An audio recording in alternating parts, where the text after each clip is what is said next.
Student, बेटा इसके पहले वाली वीडियो में हम लोगों ने काइनेमेटिक्स में मोशन इन वन डायमेंशन हमने डिस्कस किया था और साथ में मैंने आपको ये बताया था कि मोशन इन वन डायमेंशन के लिए जो फ्रेम ऑफ रेफरेंस है वो कितना ज़रूरी है, उसको मैंने पूरा का पूरा एक्सप्लेन किया था। अब जो है इसमें जो मोशन पैरामीटर्स हैं, डिस्प्लेसमेंट है, डिस्टेंस है, वेलोसिटी है, एक्सेलरेशन है, इनको हमें डिस्कस करना है। ठीक है ना। तो जो मैकेनिक्स जब हम डील करते हैं तो सबसे ज़्यादा जो सबसे इम्पॉर्टेंट रोल प्ले करता है वो आपका कैलकुलस है। ठीक है ना। एक जो मैथमेटिक्स आएगी उसका नाम है कैलकुलस। ये आपके लिए नया है, क्यों? क्योंकि आपने इसको 10th में नहीं पढ़ा हुआ है। तो एक नई मैथमेटिक्स है जो कि आपको 11th में और 12th में दोनों में और आगे पढ़ते जाओगे फिजिक्स, बार बार इसका यूज होने वाला है। इसलिए इसके बेसिक कॉन्सेप्ट को हम लोग अंडरस्टैंड कर लेंगे कि जिससे कि हम लोग 11th और 12th में इसको आसानी से अप्लाई कर सकें। ठीक है ना। इसके बाद हम आपको पढ़ाते जाएंगे और जितने जितने क्या है बड़े बड़े कैलकुलस आते जाएंगे उनको हम डील करते जाएंगे। बट अभी बेसिक बहुत ही इंपॉर्टेंट है आपको समझना।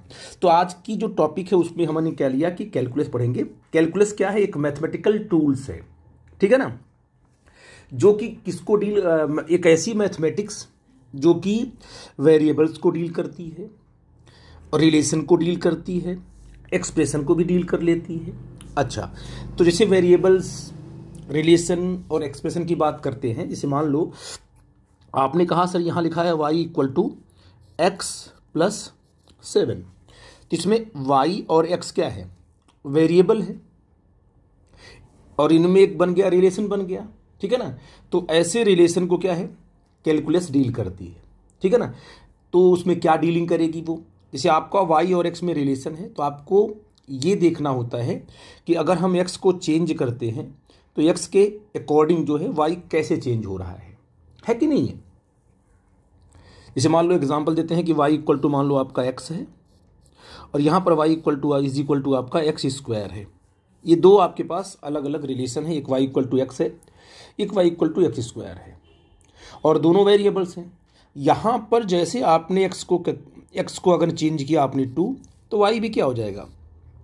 y भी आपका 2 हो जाएगा। इसका मतलब इस रिलेशन में x को जितना आप चेंज कर रहे हो उतना y भी चेंज हो रहा है। इससे आपको मालूम पड़ा कि y और x में जो रिलेशन बना हुआ है वो किस तरीके का है।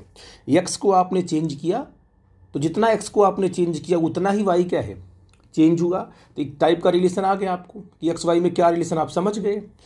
अब देखिए दूसरे में देखते हैं। इसमें अगर x के प्लेस पे आपने रखा 2, जहाँ पर x है वहाँ पर क्या रखा आपने 2, तो हो जाएगा y क्या हो जाएगा, बन जाएगा आपका, तो 2 रख देंगे तो हो जाएगा तुम्हारा 4। देखो आपने x को 2 से चेंज किया, y आपका 4 से चेंज हो गया। फिर x की वैल्यू आपने क्या रखा 3, तो y की वैल्यू क्या आ गई 9।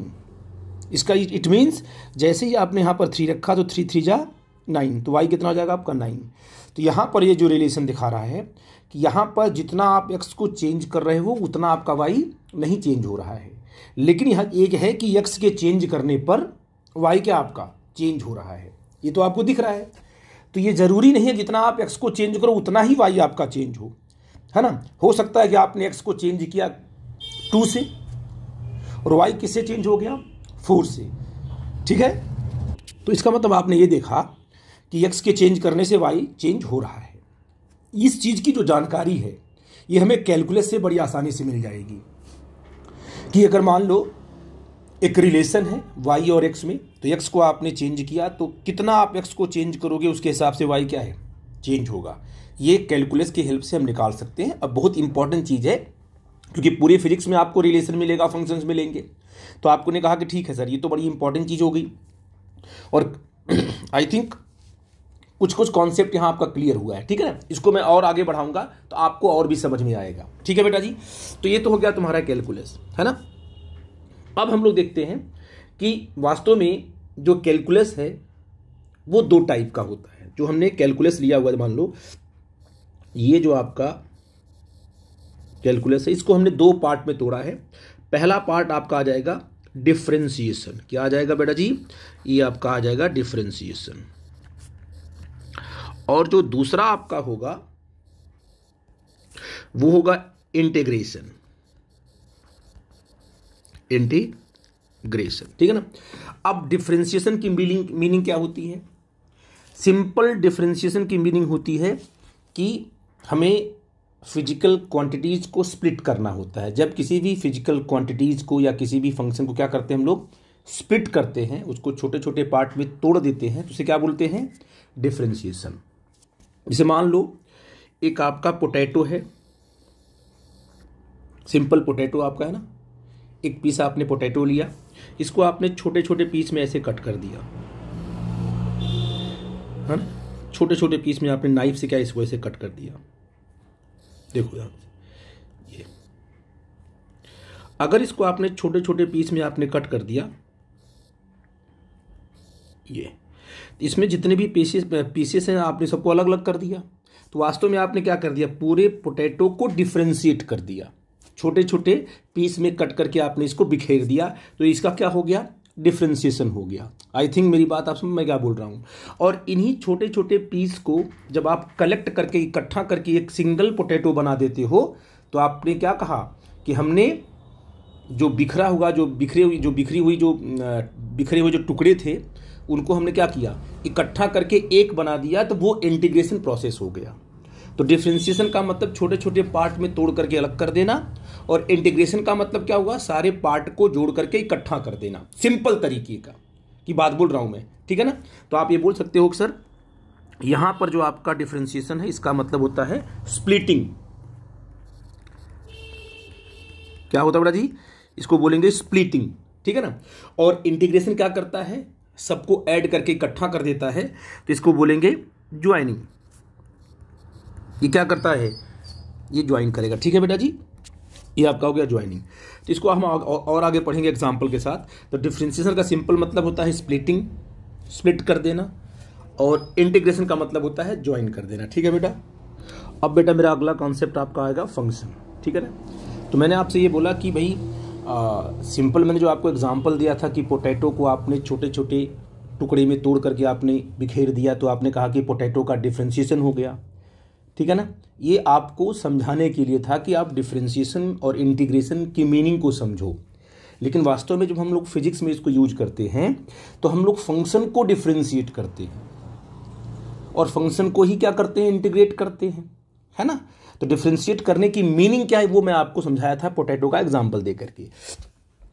फंक्शन क्या है? Relation in variables. बहुत सारे वेरिएबल्स एक्स है, वाई है, जेड है ना, एक्स वाई जेड जो भी आपके वेरिएबल्स हैं, इनमें जो एक रिलेशन बनेगा वही फंक्शन कहलाएगा, ठीक है। जैसे मान लो कि एक्स वाई आपके दो वेरिएबल्स हैं। वेरिएबल्स अगर इनमें आपस में रिलेशन बन गया तो इसका मतलब कि अगर हम किसी एक को चेंज करेंगे दूसरा चेंज होगा।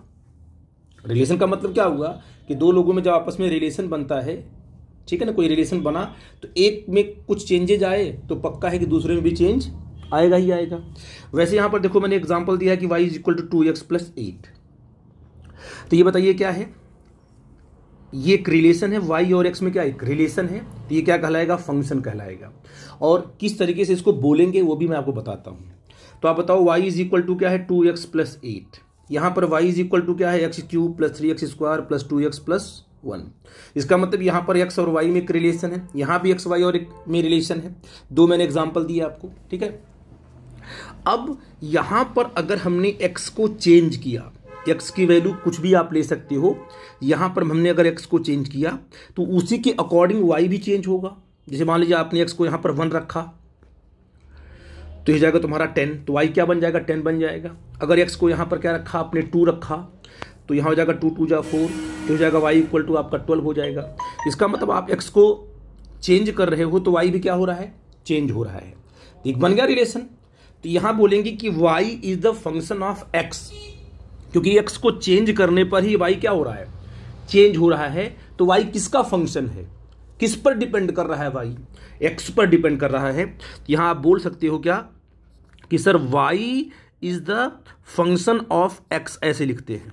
ये लिखने का तरीका है y = fx। इसकी मीनिंग क्या हुई कि y = फंक्शन ऑफ x, यानी राइट साइड में fx का मतलब क्या? 2x + 8। ये लिखने का तरीका, ये नोटेशन है कि भाई y किस पर डिपेंड करता है, x पर डिपेंड करता है, तो राइट साइड में जो भी एक्सप्रेशन लिखोगे वो x के फॉर्म में लिखोगे। यहां भी क्या होगा, y किस पे डिपेंड करता है, x पर डिपेंड करता है, x को चेंज करने पर y क्या होगा, x के अकॉर्डिंग चेंज होगा। तो यहां भी क्या कहोगे सर, यहां भी y किसका फंक्शन है, y जो है x का फंक्शन है, तो लिखते हैं y equal to f x. I think मेरी बात आप समझ पा रहे हो। अब बताओ, x को हम जब चेंज करते हैं तो y उसके अकॉर्डिंग चेंज होता है, तो हम x की कोई वैल्यू यहां पर रख सकते हैं। इसलिए जो आपका x है ना, इसको बोलते हैं फ्री वेरिएबल, यानी इसकी वैल्यू हम कुछ भी रख सकते हैं और इसी के अकॉर्डिंग y चेंज होगा। y के अकॉर्डिंग x नहीं चेंज होगा, x के अकॉर्डिंग क्या होगा, y चेंज होगा। तो आखिर तो x क्या है, क्या x y पर डिपेंड कर रहा है, नहीं, y जो है वो x पर डिपेंड करता है, क्योंकि राइट साइड के जो टर्म्स हैं उनको हम चेंज करेंगे तो उन्हीं पर डिपेंड करता है y, इसलिए x को बोलते हैं फ्री वेरिएबल। क्या है ये फ्री वेरिएबल है, यहां पर आप कोई भी वैल्यू रख सकते हो, ठीक है ना। या इसको बोलेंगे इंडिपेंडेंट वेरिएबल, इंडिपेंडेंट वेरिएबल मतलब यहां पर क्या है, x किसी पर डिपेंड नहीं करता है, अपने मन से x की वैल्यू यहां पर आप पुट कर सकते हो, लेकिन जैसे x की वैल्यू यहां पुट करोगे वैसे y क्या है, y की अपनी वाली नहीं चलेगी, y डिपेंड किस पे करता है, x पर। x को अगर आपने चेंज किया तो y अपने आप ही चेंज हो जाएगा। इसलिए जो y को बोलते हैं, ये जो y आपका है इसको बोलेंगे, ये आपका जो है डिपेंडेंट वेरिएबल है। क्या है आपका ये आपका डिपेंडेंट वेरिएबल है। आई थिंक मेरी बात आप समझ गए मैं क्या बोलता हूं, कि जब आपका रिलेशन बना y x में तो एक आपका इंडिपेंडेंट वेरिएबल होगा, एक आपका डिपेंडेंट वेरिएबल होगा। ये बात आप समझ गए मेरी बात क्या है। और इसे क्या बोलते हैं, नोटेशन। जैसे मान लीजिए हमने लिखा हुआ है y is equal to t square plus 2t plus 1, ये लिखा हुआ है। तो बताइए इसमें कौन कौन से वेरिएबल हैं, तो आपको सर इसमें जो वेरिएबल्स हैं, इसमें जो वेरिएबल्स आएंगे वो कौन कौन से हैं, इसमें जो वेरिएबल्स हैं वो y है और क्या है, t है कि नहीं, y और क्या है, t है। तो यहाँ पर क्या लिखोगे, ऐसे लिखोगे y किसका फंक्शन हो गया, y is the function of t, वहाँ पर x था यहाँ पर सिंपल t हो गया। आई थिंक मेरी बात समझ पा रहे हो आप क्या है। और यहाँ पर t क्या कहलाएगा, जो आपका t है वो आपका क्या होगा, इंडिपेंडेंट वेरिएबल होगा, है ना, ये होगा तुम्हारा इंडिपेंडेंट वेरिएबल। और जो आपका y है वो किस पे डिपेंड करता है, t पर, तो ये क्या हो जाएगा आपका, बोलो जी, ये आपका हो जाएगा डिपेंडेंट वेरिएबल। ये बड़ा इंपॉर्टेंट है समझना कि डिपेंडेंट वेरिएबल और इंडिपेंडेंट वेरिएबल क्या है और फंक्शन क्या होता है। फंक्शन दो वेरिएबल में आपस में, दो या तीन जो वेरिएबल्स में आपस में जो रिलेशन होगा उसे फंक्शन बोलेंगे, और किस तरीके से उसको नोटेशन देंगे कौन किसका फंक्शन है, तो y is the function of x बोलेंगे। आई थिंक मेरी बात आप समझ गए। अब इसको हम आगे कंटिन्यू करेंगे, ठीक है बेटा हम लोग यहाँ पर टाइप्स ऑफ फंक्शंस के बारे में डिस्कस करने वाला, ठीक है ना, कि टाइप्स ऑफ फंक्शंस क्या है, ठीक है ना, क्योंकि हमें फंक्शंस को ही तो डिफ्रेंशिएट करना है, इंटीग्रेट करना है, तो हमको ये मालूम होना चाहिए कि किस टाइप का फंक्शंस होता है, ठीक है ना। तो इस तरीके से फिर हम आगे उसको एक्सप्लेन कर पाएंगे। तो मैंने पॉइंट आउट किया कि in physics generally 4 types of functions are use frequently, ठीक है ना। दीज आर, पहला आपका है एल्जेब्रिक फंक्शन। एल्जेब्रिक फंक्शन मतलब क्या हुआ कि y और x में रिलेशन रहे, ठीक है ना। जैसे मान लीजिए आपके पास क्या है, देयर आर 2 वेरिएबल्स, तो ठीक है, ये रिलेशन आ गया तो फंक्शन बन गया आपका। और जो पावर्स आपकी आ रही है वो कांस्टेंट हो, जैसे x की सिंपल पॉलिनोमियल जो फंक्शंस होते हैं ना वो एल्जेब्रिक होते हैं। जैसे मान लीजिए x की पावर क्या आया 3, तो पावर में जो 3 आया वो कांस्टेंट है कि वेरिएबल, कांस्टेंट है। तो अगर पावर्स जो आ रहे हैं x y के अगर वो कांस्टेंट हैं तब तो क्या कहलाएगा, वो एल्जेब्रिक फंक्शन y x में रिलेशन होना चाहिए, ठीक है ना। जैसे यहाँ पर देखो क्या पावर है 3/2 x पावर 2, है ना। यहाँ पर देखो x प्लस पावर 1/2 हो जाएगा पावर। तो जो पावर्स यहाँ पर आ रहे हैं x के और y के वो कांस्टेंट हैं, इसलिए बोलेंगे इसको सिंपल x y में जो रिलेशन आ गया वो एल्जेब्रिक फंक्शन हो गया। ट्रिग्नोमेट्रिक फंक्शन सिंपल, जिसमें sin x, cot x, tan x, cosec x की वैल्यू आती है ना। जैसे आपने कहा कि y equal to sine x, तो ये भी y में और x में ही रिलेशन है, बट साइन टर्म आया ना, ट्रिग्नोमेट्रिकल रेशियोज आ गए, तो उन्हें क्या बोलेंगे, y equal to sine x आपका ट्रिग्नोमेट्रिकल फंक्शन है। y is the function of x, no problem. But इसे बोलेंगे ट्रिग्नोमेट्रिकल फंक्शन बोलेंगे। यहाँ पर क्या है, tan आ गया है तो ये भी ट्रिग्नोमेट्रिकल फंक्शन है, cot आ जाएगा, कोसेक आ जाएगा, तो सब क्या कहलाएगा, ट्रिग्नोमेट्रिकल फंक्शन कहलाएंगे। इसलिए आप इस बात को याद रखो। एल्जेब्रिक आ रहा है तो इस टाइप का होगा, ट्रिग्नोमेट्रिक फंक्शन आपके सामने आ रहा हो तो इस तरीके से होगा। एक आपका लॉगरिथमिक फंक्शन आपका है, क्या है, लॉगरिथमिक फंक्शन। लॉगरिथमिक फंक्शन में y equal to log x आता है, राइट साइड में क्या है, x तो आएगा, साथ में log लगा होगा, ये बेस e उसके साथ रहता है। इसको मैं डिटेल में अगली वीडियो में एक्सप्लेन करूंगा, बट अभी क्या करेंगे, इसे क्या बोलेंगे, लॉगरिथमिक फंक्शन बोलेंगे, ठीक है ना। ये लॉग का फंक्शन है, y is the function of x, ये भी है, बट ये कैसा फंक्शन कहलाएगा, लॉगरिथमिक का। आई थिंक डिफ्रेंशिएट कर पा रहे हो कि एल्जेब्रिक किस टाइप का होगा, ट्रिग्नोमेट्रिकल किस टाइप का होगा, और साथ में लॉगरिथमिक अगर है तो किस टाइप का होगा। इसके बाद जो आपका लास्ट आता है एक्सपोनेंशियल फंक्शन।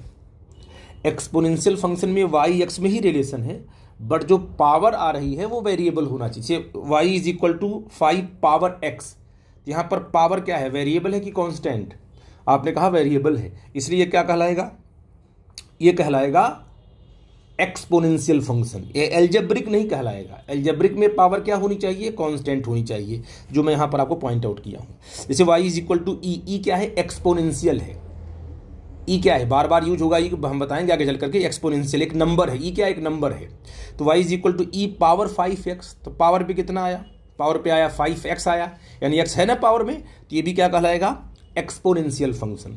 जब पावर में वेरिएबल्स आने लगे तो वो फंक्शन कैसा हो जाता है, एक्सपोनेंशियल हो जाता है। और लास्ट में जो आपको बार बार देखने को मिलेगा, मिक्स्ड फंक्शन, सारे फंक्शन आपस में मिले हुए हैं। जो y is equal to x square, ये तो एल्जेब्रिक है, ई पावर x ये आपका एक्सपोनेंशियल है, tan x ये आपका ट्रिग्नोमेट्रिकल फंक्शन है। तो ये अगर दो या दो से अधिक अलग अलग फंक्शन आपस में मिलकर मिले हुए हैं, ऐड हुए हैं, सब्ट्रैक्ट हुए हैं, ठीक है ना, तो उन्हें क्या बोलेंगे, ट्रिग्नोमेट्रिक, उन्हें बोलेंगे मिक्स्ड फंक्शन। क्या बोलेंगे, मिक्स्ड फंक्शन, जो कि मैंने यहाँ पॉइंट आउट किया हुआ है। तो ये कुछ टाइप्स के फंक्शंस जो हमको बताने थे आपको, आई थिंक मेरी बात आप समझ गए होंगे, ठीक है बेटा जी। अब इन्हीं को आगे लेकर बार बार ये हमारे सामने आएंगे, इन्हीं को इंटीग्रेट करना होगा, इन्हीं को डिफ्रेंशिएट करना होगा। तो इसीलिए मैंने पहले ही एक्सप्लेन किया कि आपको एक आइडिया मिली रहे, और सबका अलग अलग रूल बना दूंगा मैं कि एल्जेब्रिक को कैसे डिफ्रेंशिएट करते हैं या कैसे इंटीग्रेट करते हैं। फिर अगर ट्रिग्नोमेट्रिकल फंक्शन आता है तो उसको डिफ्रेंशिएट कैसे करेंगे, इंटीग्रेट कैसे करेंगे। फिर लॉगरिथमिक आता है तो कैसे डिफ्रेंशिएट करेंगे, इंटीग्रेट करेंगे। तो अगर ये फंक्शन को आप पहले से ही डिफ्रेंशिएट करके, इस फंक्शन को पहले से अलग अलग करके आप अगर समझ रखे हो तो इसको डिफ्रेंशिएट करना, इंटीग्रेट करना और रूल को याद रखना, यह आपके लिए बड़ा आसान होगा। इसलिए मैंने पहले यहाँ पर एक्सप्लेन कर दिया। आई थिंक इसमें से कुछ कॉन्सेप्ट तो आपको क्लियर हुए ही होंगे। अगर जो डाउट होगा तो प्लीज़ हमसे आप डिस्कस करना, ठीक है बेटा। अब बेटा मैं अगली वीडियो में आप लोगों को बताऊंगा कि ये जो आपके पास फंक्शंस हैं उनको हम डिफ्रेंशिएट कैसे करेंगे, differentiation of a mathematical function. ये सब कैसे फंक्शंस हैं, ये सब मैथमेटिकल फंक्शंस हैं। इनको डिफ्रेंशिएट करने का तरीका क्या है, इनका रूल क्या है, इनको इंटीग्रेट करने का तरीका क्या है, उसका रूल क्या है, सब आपको 1 बाय 1 अगली वीडियो में हम डिस्कस करने वाले हैं, ठीक है बेटा जी। तो यहाँ तक आपने इसको स्टडी करना है, इसमें कुछ डाउट होना है तो आपको डायरेक्ट मेरे से पूछना है, कोई दिक्कत है, कोई प्रॉब्लम है, ठीक है बेटा जी। ओके, थैंक यू बेटा।